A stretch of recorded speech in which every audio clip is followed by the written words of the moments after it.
Hello everyone, my name is Kevin from RAMShard and welcome to another control panel tutorial. Have you ever wanted to install plugins on your server but you just don't know how? Well, today I'll be showing you to easily install plugins on your server. The first thing you want to do is head over to your control panel. Now there are two ways to install plugins. The first way is use the plugin installer.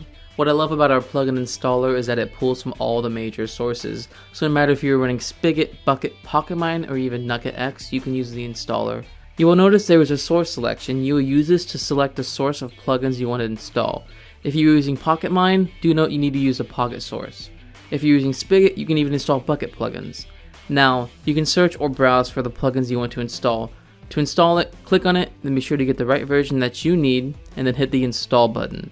After you install plugins, be sure to restart the server. Now, the second way to install plugins is using FTP, though keep in mind if the plugin is larger than 16 megabytes, you will need to use an FTP client. You can click up in the top corner to learn how to do that.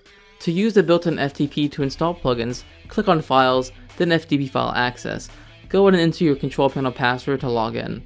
Now make your way to the plugins folder and then to the left, click the upload button. Now choose your plugin file and then click submit. Now remember to also reboot the server after you install any plugin or make any changes to these plugins. And again guys, if you need any help with this, feel free to reach out to us on our live chat or even submit a support ticket.